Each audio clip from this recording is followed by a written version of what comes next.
The pain has been defeated, always destined to meet an explosive end, regardless as to whether or not Snake opts for a lethal strategy. All the Cobras have microbombs placed within themselves, and upon their death they will leave nothing behind but the gift of an exclusive camouflage. Snake's next objective is to sneak into Granini Gorky Lab. In order to get there, he must wade through a tropical mangrove forest that couldn't possibly exist in this climate. This forest is under constant surveillance by guards on flying platforms, a vehicle which was only ever seen as a prototype in the real world. Following the river, Snake rounds a corner and sees a large concrete facility, seemingly built into the rocky outcrop. Through his binoculars, Snake witnesses a dramatic tableau unfold. Get your hands off me! I'm not going anywhere! He sees Sokolov pushed around by a guard, before Volgan appears with Tatiana in tow. Each time you resist, your lover will suffer the consequences. Is that clear? Volgan. Hold it right there, traitor! Then, Ocelot decides to intervene. Is this in order to save Eva from further torture, or simply to get his revenge on Sokolov?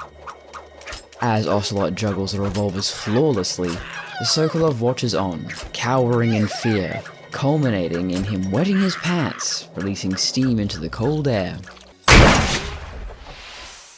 There's no such thing as luck on the battlefield. Now it's the boss's turn to intervene, much to Volgan's amusement.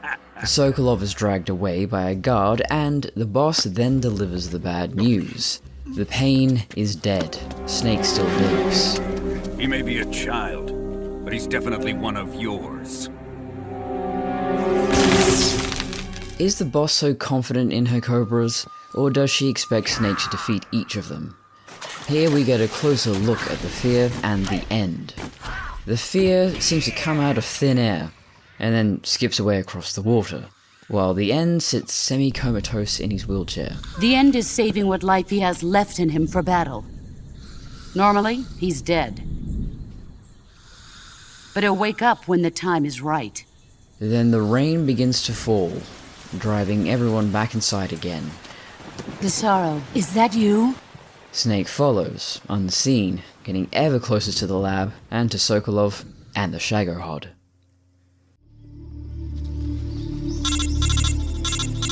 Ask the Metal Girl. You are listening to Metal Girl Solid, one woman's journey through a series she knows nothing about. I'm your host Courtney Colson, and this is episode 6. This block begins at 2 hours 45 minutes with the explosive death of The Pain, and ends at 3 hours 15 minutes with Snake entering Granini Gorky Lab. And I forgot to mention the mocap actors, and in particular the one for Revolver Ocelot. And most games from about the PlayStation 2 generation onwards use mocap actors for the animation. It just makes it seem more realistic, and it captures a quality about human movement that you can't really do with just pure animation.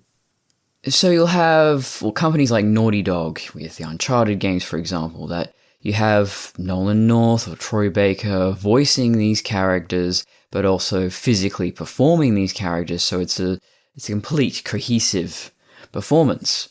But Metal Gear Solid does it a little differently. So, if you look on the wiki, there's a whole list of the Japanese voice actors for, let's say, Ocelot, for example. Then you have the English voice actors, and then you have the mocap actors. There's no overlap there, so Troy Baker did provide the facial animation, the facial reference mocap, but not the entire package. And I don't know, MGSV is kind of a different thing, where I think they use the English actors for the mocap, or primarily. I know for Quiet they did, and they didn't dub over MGSV, so Snake Eater is dubbed over. It was originally Japanese, and so you can see the mouth movements don't quite sync up. So yeah, I don't know. Maybe it's just because you have it's a Japanese production, and then it's also an American production, so that's why they have these different units. But then, yeah, the mocap team's just totally separate. I don't know, man. But, bringing me to my point, the gun tricks, the gun twirling, are done by Kenichi Tornado Yoshida. Although, if you look on the wiki, there's also a Bill Yokoyama who is credited for doing the Snake Eater gun tricks as well for Ocelot. There's very little information on these actors and how this was done behind the scenes, but we do know that Yoshida was twirling the gun so hard that he ended up having bleeding fingers when they were doing the mocap because he had to do it again and again and again. And Kojima wanted to include that. He wanted to film that. I don't know what he was going to do with that footage, but he wasn't allowed. It's like, oh no, it's too violent, it's too graphic. There's very little information about Yoshida, even less so Yokoyama. But yeah, it seems like he does this, professional gun twirling as sort of as a competitive thing. And I have actually given gun twirling a go. I bought these toy guns and was just practicing with them, and I got pretty good at it actually. It's just the weight of the gun is a bit scary, and these are just replica guns.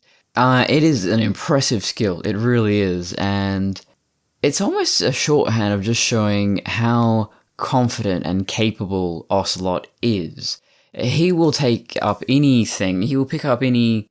I think at one point he has a crossbow and he just starts twirling that. He is just so coordinated and confident, he can just pick up anything and start twirling it. He can even twirl loaded guns. He's always loaded. They're always loaded, I think. I don't know if the safety's on or not. I hope so. In this block, it seems like Snake never knew that the boss was called the Joy. That seems like news to him when Sigan tells him. Sounds like the Cobra unit's members' names came from the specific emotions they each carry into battle. Emotions? Yeah. For unbearable torment, the pain. For true oblivion, the end. For infinite rage, the fury. For absolute terror, the fear. And for unsurpassed bliss, the joy. The joy? It's another name for the boss, because of the joy she feels in battle, I suppose. During the war, she had a partner named the Sorrow. Sorrow and joy. They say there couldn't have been a more perfect pair. And here's something Zero says about Eva. I mean, what about this Eva? What are you planning to do with her? I don't even trust her yet. No, that's not what I mean. You can't let yourself get involved. This is a game of spy versus spy. She's using you just as much as you're using her. I realize that. Okay, so Snake is somewhat aware. He's not a complete himbo, as I thought. Then Snake exits the cave to Ponizovia South, and according to Google Translate, Ponizovia means humiliate. Interesting. And when we reach the mangrove, the colour palette suddenly becomes more sepia, because the rest of the game is a bit more of a yellowy, greenish tinge, a bit more of a Matrix filter going on there. Even though it makes no sense for a mangrove swamp to be in frickin' Russia, I am glad that we do see a mangrove because they are fascinating. I am quite the fan of mangroves, well, and plants. Actually, my other favorite love is cacti and succulents. I've got some. That's the only thing that will stay alive. I'm not very good with plants. I'm fascinated by them. I respect them. Could not keep them alive. But mangroves usually exist in tropical climates, and they are absolutely not capable of withstanding freezing temperatures. So that's just another piece of South America transported to Russia for this untold experiment we are led to presume. So the term mangrove may refer to as many as 80 different species of tree or shrub, and a mangrove forest may refer to any area with brackish water where salt and fresh water mix. This chapter of the novelization also gives us this factoid. Mangroves are extremely difficult to navigate. You have to put as much effort to put your foot down as it does to lift it up again out of the mud. It's like it's sucking your feet down. I was watching, it's a great channel on YouTube, Fearless and Far, and they do go through a mangrove swamp. The way Snake navigates through, I mean, yeah, you are walking a lot slower.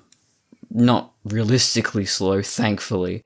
But yeah, at least the game, maybe that could be my choice of simulation for this episode, is just you do suddenly feel this weight and this struggle. There is something kind of scary about mangroves, though, is if you were to try to traverse one, you can go a long way with no dry land anywhere. You couldn't just sit and rest, and you can't really sit down because the mud's kind of sucking you in. The water might be above head height if you were to sit down. It's a very unpredictable terrain. Now, the water always looks dirty. It's always brown, but it's actually essentially tea, because the leaves in the water, it's like tea leaves. It releases a tannin that makes the water look brown. But mangroves are incredible because they prevent erosion and flooding. It's this natural barrier, it's this natural solution. And lately people have been even looking at mangroves, building them themselves along coastlines in areas that are very prone to flooding and all of that. If you put a mangrove in there, it might stop the problem. So that's pretty incredible. Oh, and then everything is trying to kill you. Those fish, they would probably be trying to eat him if this was an actual South American mangrove. When Volgan blasts Eva with his electricity, her tights split open. And I think that's such a cool detail. And then Deanne is just left sitting out there in the rain. Like, no one cares, I guess. And this, I think many of you may know, because he's unattended, you can just go ahead and kill him right then and there. Take him out like a sucker. And well, there's a few other ways you can deal with the end. And that's probably why he's one of the more memorable and popular cobras or bosses in Metal Gear or in gaming in general, is there isn't just one way to approach this problem. And it also makes it much more realistic that at earlier stages, you have the opportunity to cheat or take a character out before the game, quote unquote, allows you to. There is a conversation between the paramedic and Snake about the Creature of the Black Lagoon, a favorite movie of mine. I love the Universal horror movies. I especially love that. I mean, a lot of these are based on classic literature, but, they just dumb it down. And also, the third act is always, oh, we have a monster, how do we defeat him? Quick, everyone, pull out your revolvers and just fucking start blasting at him. It's just like Frankenstein, how do we defeat him? The ending of the novel Frankenstein is this beautiful, poetic, tragic ending of creator and creation facing each other. And how do you end the movie? Just fucking shoot him. Like, just the villagers just get a shotgun and just gun him down. Anyway, I started blasting. Bang! Bang! Same thing with Creature of the Black Lagoon. Who is this ethereal, mysterious, terrifying creature? Anyway, they hunt him down to a cave and just shoot the shit out of him, and we're done. Credits roll. Problem solved. And there was this scene when the heroine is going for a swim, and the creature sneaks up on her from underwater. Oh, I thought my heart was going to stop. I mean, of course, the 3D effects in It Came From Outer Space were a lot more intense, but... It wouldn't be referring to you coming from outer space, would it? How rude! Why do you say that? Because no one on Earth could be as charming as you. Fine. Oh, Snake being a bit flirty there, but a panty drop moment. Woo! Look at him go. He's not exactly a ladies' man. I don't know if Snake of the solid variety is a ladies' man. Because you do generally imagine, and the novelization, they try to make him that way too. Yeah, this sort of secret agent man, super soldier, whatever. He's supposed to be all testosterone and macho, and he's a womanizer, but, well, Big Boss isn't particularly like that. He has these little romantic moments, or at least with Eva, because she's forcing herself on him. But yeah, otherwise, he's pretty, asexual. He's focused on the mission. I think that's also where you get this perception or the jokes that Snake has more chemistry with Ocelot or Kazuhira. And I think that makes sense. There aren't that many women around, so the only person he really has that much conversation with is other men who are also soldiers. So that's where you see, there is some rapport, chemistry, and all of that. So if you want to read it as gay, I guess you can. But I honestly, my interpretation of Big Boss is just that, yeah, he is just not interested in other people romantically. He is just he's a soldier, and that is all he is. He can't think outside of that. And after this, you do go through the section where you fight the fear later. But when I was playing this again for review purposes, I was thinking, is he hiding in here? I wouldn't put it past this game that you're not supposed to encounter him in this section yet, but is he already loaded in? Is he hiding somewhere? Is it possible that you could see him? Maybe not interact with him, but I can find no evidence to this theory of mine, and I mentioned in the previous episode that she says went out of bounds, looked at everything in this game behind the scenes, and yeah, he'd probably noticed if there was a hiding fear somewhere in here, but no. Well, they should put it in Delta.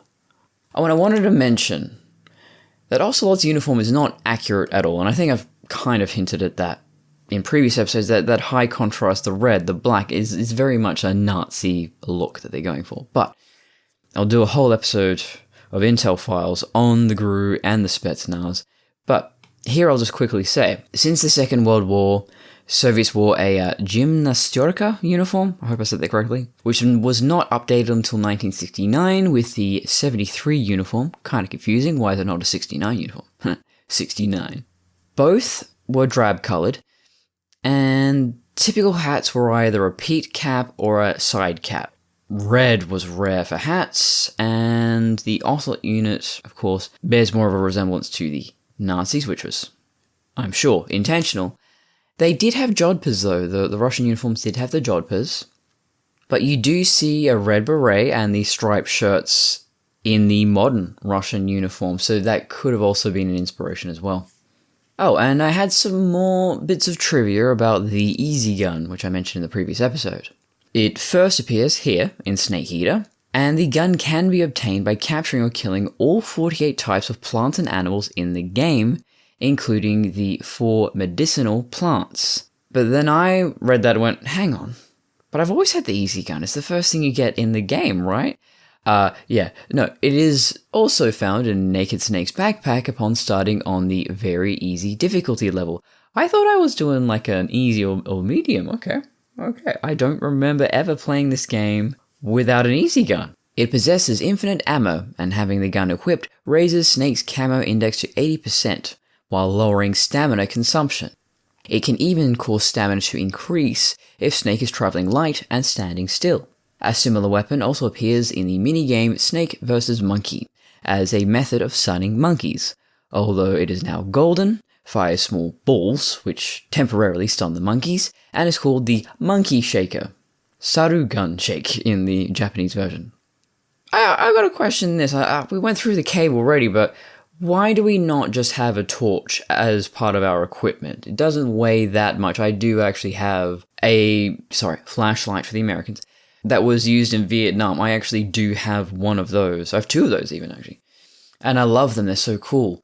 And yeah, the batteries weigh a little bit, but not a lot. So I can't imagine going on an operation like this and not bringing a torch. That is so basic. And I believe Venom Snake has one. And so, I try to keep my Naked Snake and my Venom Snake cosplay stuff in separate boxes, but the torch ended up in my Naked Snake box for some reason. And so when I did a photo shoot, I just popped it on my belt, just not thinking about it. And so one person on Reddit, when I posted those photos, said, oh, I see. So we get torches, or we get flashlights now? And I went, oh yeah, I guess I have this for Venom Snake, it's not Naked Snake.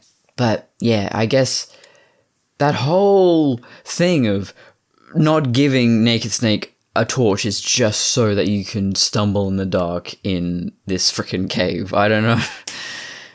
And I haven't found anywhere to insert this into the show so far, but I really wanted to include this excerpt here from If I Die in a Combat Zone by Tim O'Brien, and this vid here seems to confirm the existence of maybe the real big boss being out there somewhere. I have, in my research, encountered a few men in the Vietnam War who were very big boss-like.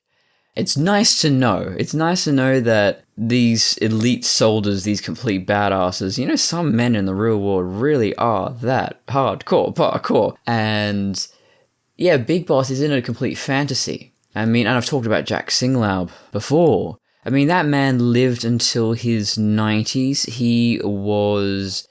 I think he was a major general towards the end of his life, but he was in the field. He was there, in the trenches, figuratively and literally speaking, involved with, I think, every major conflict of the 20th century. But that is not who I'm talking about. I just wanted to mention him because I'm thinking, yeah, well, Big Boss reached old age. How the fuck? No, actually, there are soldiers like that who are just that good, that badass, and maybe that lucky that they do get involved with that many global conflicts and walk away fairly unscathed. But the candidate for the real Big Boss in this episode is a man known only as Mad Mark. And I'll let my friend Niall McGowan read an excerpt here. Mad Mark was the platoon leader, a first lieutenant and a Green Beret. It was hard to tell if the name or the reason for the name came first. The madness in Mad Mark, at any rate, was not a hysterical, crazy, into the brink, to the fore madness. Rather, he was insanely calm. He never showed fear. He was a professional soldier, an ideal leader of men in the field. It was that kind of madness. The perfect guardian for the Platonic Republic. His attitude and manner were those of a CIA operative, a lover of stealth, a pro, a hired hand. It was his manner, and he cultivated it. He walked with a lanky, easy, silent, fearless stride. He wore tiger fatigues not for their camouflage, but for their look. He carried a shotgun, a weapon I'd thought was outlawed in international war, and the shotgun itself was a measure of his professionalism, for to use it effectively requires an expert blend of courage and skill and self-confidence. The weapon is neither accurate nor lethal at much over 50 yards, so it shows the skill of the carrier, a man who must work his way close enough to his prey to make a shot, close enough to see the enemy's eyes and the tone of his skin.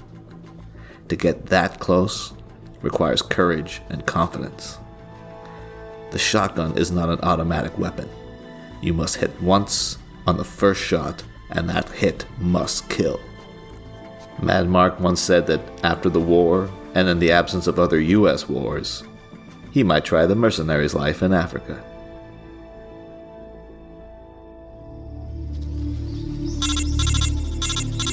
Simulacra and simulation. My vote for simulacrum for this episode has to be the conversation about James Bond between Snake and Paramedic, and occasionally Zero interjecting there. Snake, have you seen 007 From Russia with Love? Nah, I don't like those movies.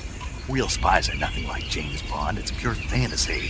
Snake, I don't think the Major's going to like you saying that. And even though it's fiction, I can't help but comparing myself to Bond. Is it like meta simulacrum, where you've got a game that, you know, it's a fictional game, it is simulacrum, and that's also criticizing another spy movie or series that is simulacrum as well.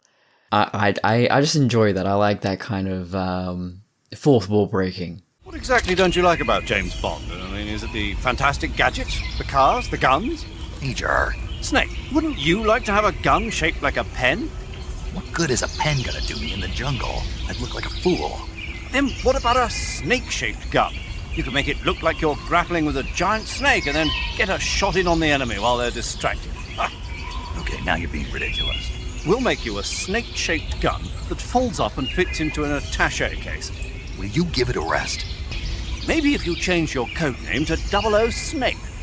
Major, 007 is the biggest thing to come out of England since the Mayflower. I wouldn't be surprised if they made 20 more of those movies. Also, snake-shaped gun. That amuses me. Snake-shaped gun seems... it's very, suggestive. Simulation. There's a few things I could choose, so, not the snake-shaped gun. One of them is a tiny little detail I had not noticed until maybe last year. So I first played Snake Eater 4 or 5 years ago now. I've played it multiple times, writing these scripts, doing research, and it was only when I was watching the playthrough again that I noticed Snake ducks under objects. If you are walking into some overhanging object, the wing of a plane, he will duck his head down. I was like, oh, well, that's a nice little attention to detail. I never noticed.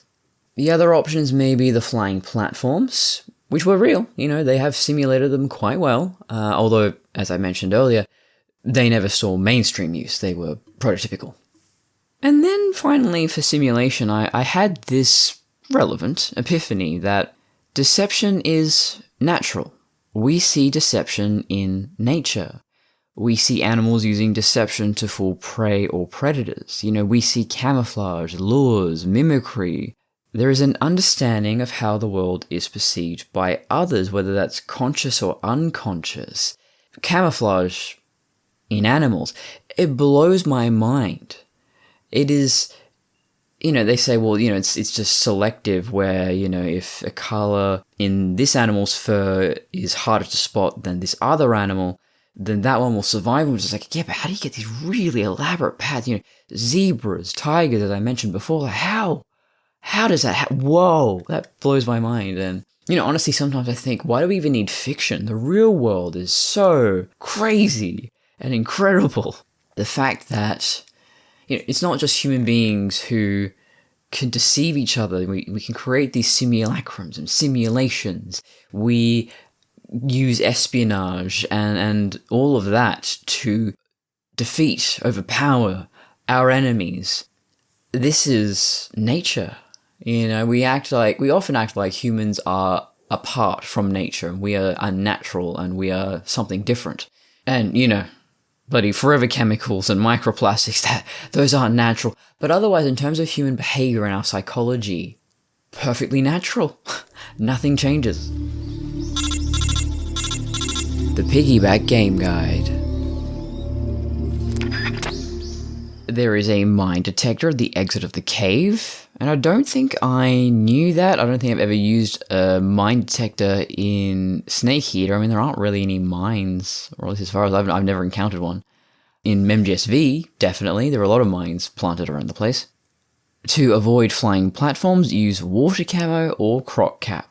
And I have seen water camo around. Don't know if it's a real official military one. I know it exists. I don't know if it actually works, but I mean, it looks pretty cool. It's very 90s, actually. I don't know, there's something about the water texture on fabric just gives me major Y2K vibes. Ponizovia Warehouse. On the subject of noises, when you move closer to the red door next to the entrance, you will hear an electric sound.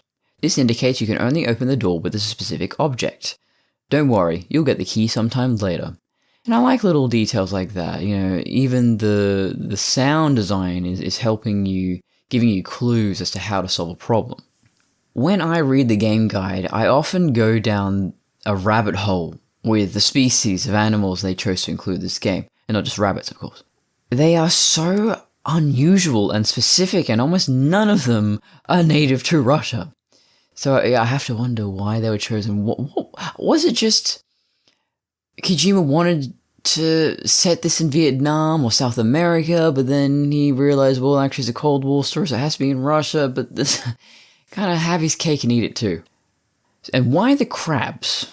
Well, according to the audio commentary by Hideo Kojima, the Kenyan crabs being included in the cave, as well as the prospect of actually eating them, was based on the 1965 Japanese film Horrors of Deformed Men.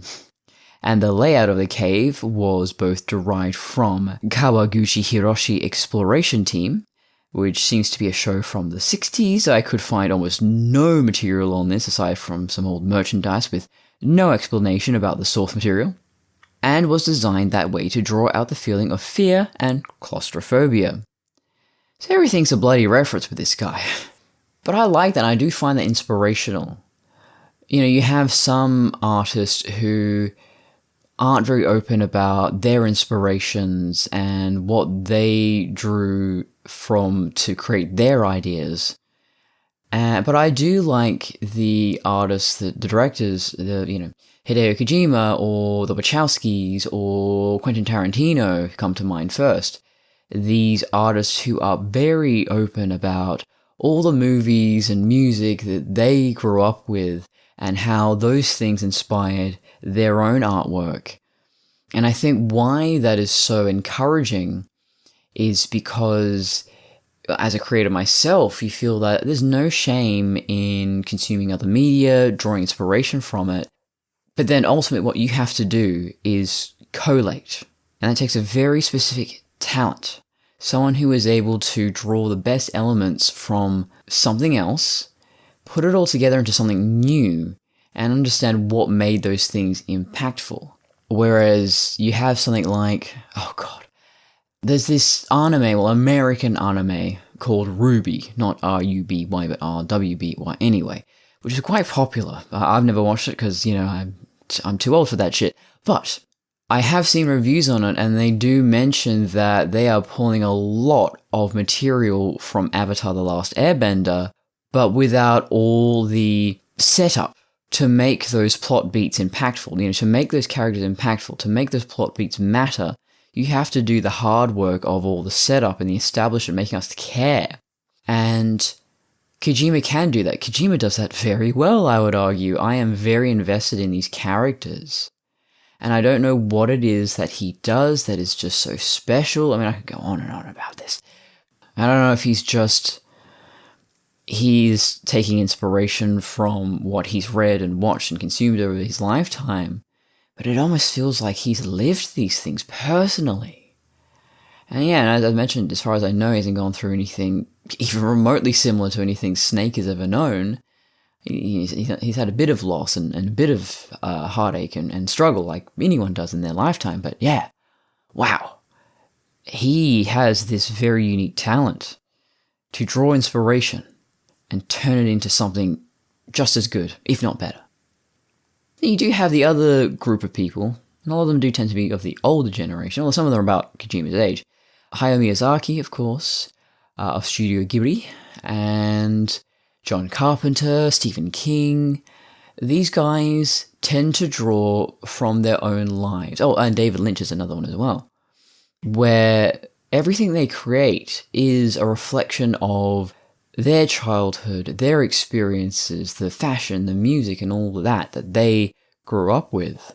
Snake Plissken, apparently, and the whole one-eyed man named Snake was someone that John Carpenter knew in real life.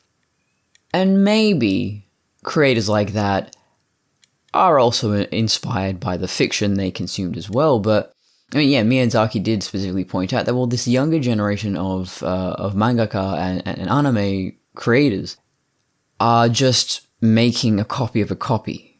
They aren't bringing anything original, and I think that is a problem in any industry. I think you have a lot of, kids growing up with video games, movies, comics, whatever, and they go, I want to do that.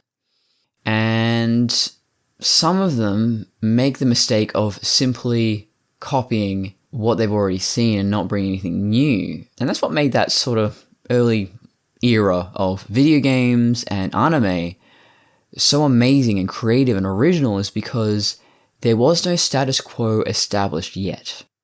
And so it was a little bit punk. It was a little bit making it up as you go along. And so why I've gone on this whole tangent is just, I want to share that with other creators out there, if you're listening, that there is a balance between making something you love based on the things you love, but also don't forget that you have a unique voice, a unique life, a unique experience. There is something about the way you have lived that no one else has. The Japanese novelization. Pages 150 to 180. We get a little bit more of the Payne's backstory, and then Snake lands in the cave. The sweat that his bandana couldn't absorb was dripping down to his eyes. Special forces can take on difficult missions because they believe there will be backup and rescue. They can remain professionals. Snake was unable to move forward in the cave, where he could not see even a centimeter ahead. Apparently, the end is meant to represent the end of truth. And on page 156. Major Zero hesitated for a while, then spoke carefully. The Cobra unit was so full of secrets that it became a legend. However, I've heard this story before. The Cobra unit was created to pick up the traditional warfare techniques that had been developed around the world, which modern armies had discarded, and they combined modern equipment and tactics with historical techniques. Most of that conversation is, of course, Snake wanting to know how to deal with the pain, while struggling to manage his own pain inside, and snapping at Zero a little bit for not seeing the boss's defection coming. On page 162 we get a description of the pain. Sorry, the pain. I have to say it that way every time, of course. In the center of the lake, a flat rock jutted out above the water. There, a giant, 2 meters tall, wearing a yellow bulletproof vest, was waiting with a submachine gun in hand. A swarm of bees flitted around, resting on a black balaclava and a black field uniform that was not the official equipment of any country. A hero who had always survived the Great War on the front lines waited for them in a place where there was no way for either of them to retreat. This was the pain. Snake gasped softly as the light numbed his eyes, which had become too accustomed to the dark. To get some light, the pain had lit about 10 torches that had been set up on the rock wall of the cave. A bee with a fire sting tied to its leg flew across the air. "We are the sons of the boss. I am the pain. I will cause you the greatest pain in the world." So they kind of got around that issue of lack of light by just putting a hole in the top of this part of the cave, so they don't have to have the torches going around.